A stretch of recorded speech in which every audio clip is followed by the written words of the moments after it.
That's the part right there.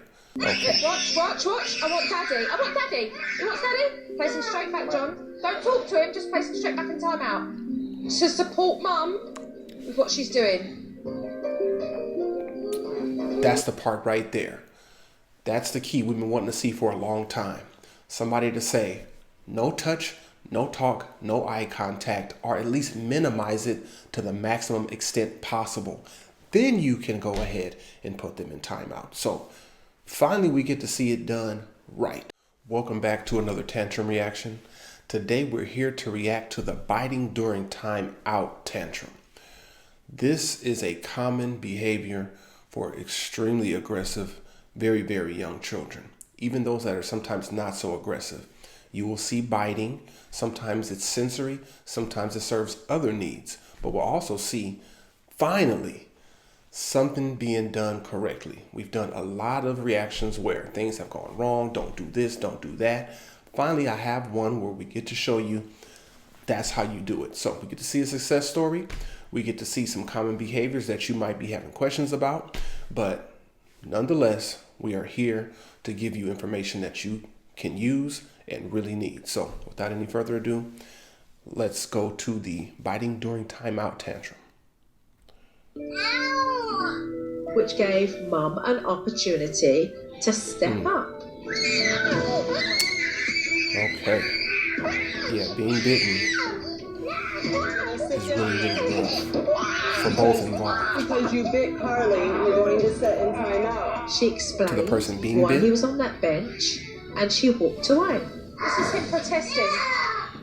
Pick him up, put him back. As well as the one doing the biting.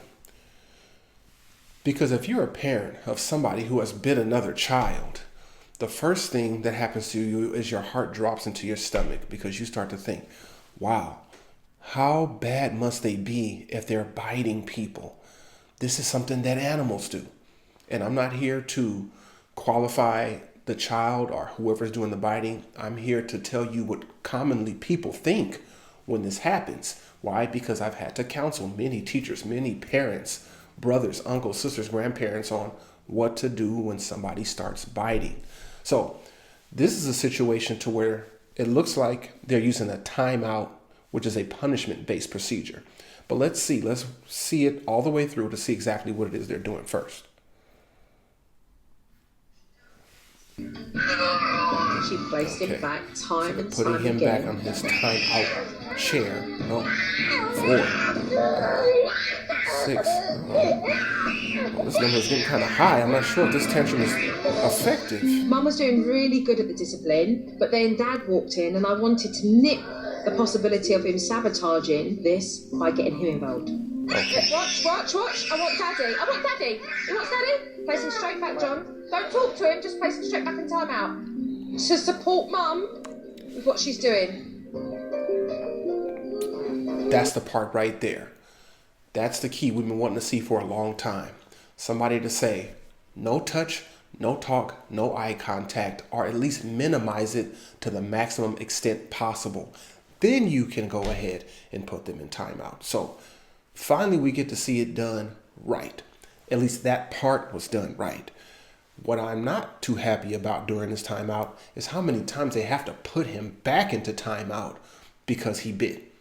They put him back once, twice, and you can see all the way up until 11 times. If they have to do that many times, that means it's probably not that effective.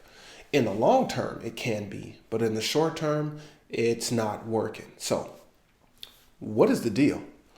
We don't know why he's biting. That's why you always want to try to identify the function to see what might it be. Is it sensory? It's attention. If they're putting him in timeout, they are thinking, or at least their plan is saying, it's attention-based. We had to remove him. That's why we're putting him in timeout. Okay?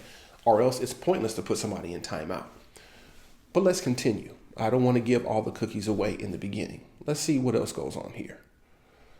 Okay, Shannon, if he gets off, I'd like you to take over now. It's just to prove a point here, okay? Shannon, there you go. Okay, nice work, John, nice work. When Dad sent Thomas back to the naughty bench, by them not reacting, he's still technically in timeout. A strong reminder that Mum and Dad are on the same page now. I'll see how Shannon does with it. Wow, it's going up. She has success with it. Maybe I'll think about it. I'm still not a timeout guy. Thomas put up a good fight, to say the And least. fathers we usually knew aren't that was kind of going to type of happen. guys because they will resort to corporal punishment if necessary. And typically that might work unless you are extremely saturated into that particular behavior. If you've been doing it for a long time, that's not likely to work. If you have extreme disabilities or if you have difficulty conforming to normal behavior, that's not going to be an effective strategy. So we're up to number 17 here. But what I wanted to say earlier was that identifying the function lets you know what you should do. You see the child got bit immediately. And what did they do? Took him, put him, sat him down and said, you bit, I'm putting you in timeout. So they had, if it was attention based, remember they're putting him in timeout to keep him away from people because it's attention based, at least from what they're saying. So they had to grab him, that's attention. They had to talk to him and tell him why he did it, more attention. They had to sit him on a chair, more attention. So if it was attention in the first place, they're not doing a very good job of limiting the attention, and the biting to the timeout there's so much time in between that it's not likely to be that effective. It has to happen immediately. If you're dealing with a biting situation, the number one thing you have to do is stay safe. Find out the precursors. What does he do before he's about to bite? I need to stay away from that because when he starts doing that, that's when I'm out of there, or that's when I'm getting into protective mode. Identify those precursors first. Then if it does happen, whatever the consequence is, has to happen immediately. Something in the environment needs to change to let you know, oh, we are in consequence mode now, and it's something that will at least decrease the future frequency of my biting. I can't really say what that might be for this particular child because I don't know them, but whatever is aversive to them. You don't get to play, you don't get to access TV, screen time, I don't know. We'd have to figure that out, but something would have to change immediately. So for him, it might be the lights go off. Oh my goodness, that means that no TV is coming. A red light might come on, a black light, something that changes the environment to let everybody know this is the setting that we are in now. So don't want to get too long-winded because we still have some more tantrum to go. So let's see what happens next. But Mum stayed focused, and after a couple of minutes, he stayed on that bench. It was good. The lesson that I Okay, learned from the first time out is the kids aren't ruling me, and I can outlast them.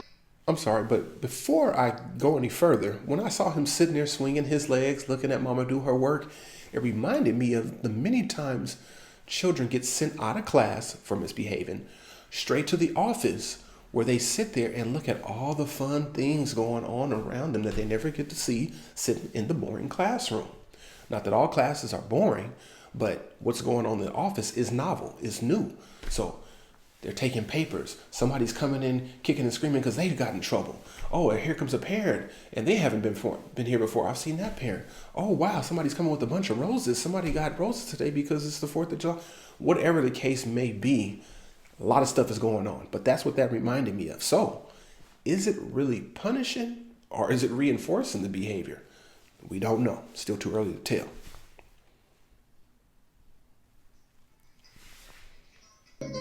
Mum is certainly feeling more competent to follow through with discipline now. Calm down, Mommy will pick you up. I John's agree. probably The still thing that not I a do timeout like guy, is that but they stuck it with the doesn't weigh plan. heavy on me. I need control, and I'm going to get control whether he wants to do timeouts or not. I'm there to be a mother to my children, and if Mr. Krolikowski wants to come aboard, he can. That's It's up right. to- So that attitude is exactly the type of attitude you have to go into these plans with. I am the parent. It may not feel good to me in the beginning. It may hurt me sometimes literally more than it might hurt you. I know that's a colloquialism, but in this case, it is very, very true. So although it may be uncomfortable for both of us, I can see the long term, which is you will not continue to do this behavior, whatever it is, that is not socially acceptable, and I have to send you out into the world. Okay, you're not going to be going out to the world with that type of behavior. So we're going to set some boundaries. I'm going to stick to them, whatever it takes. 1 timeout, 20 timeouts. It took them 17 timeouts, and they got there. So that part I really, really do like. The stick-to-itness that you have to have. because it is not always easy in the beginning. Number one, to see one child biting, to see the other child getting bit, that's already double time, and then have to put one in timeout. Okay, so a lot of emotions going on there, but you can see that this parent gets it.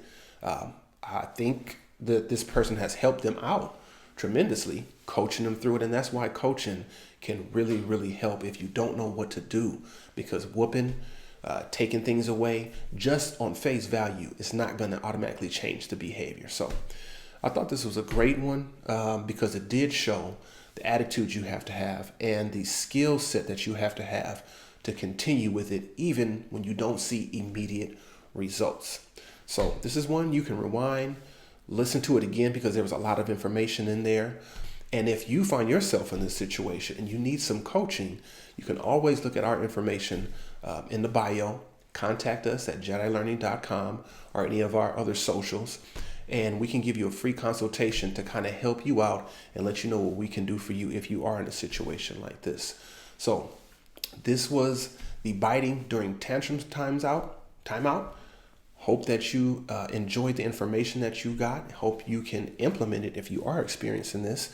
And if you want to see more information just like this, you have to do no more than one thing, and that's to stay tuned.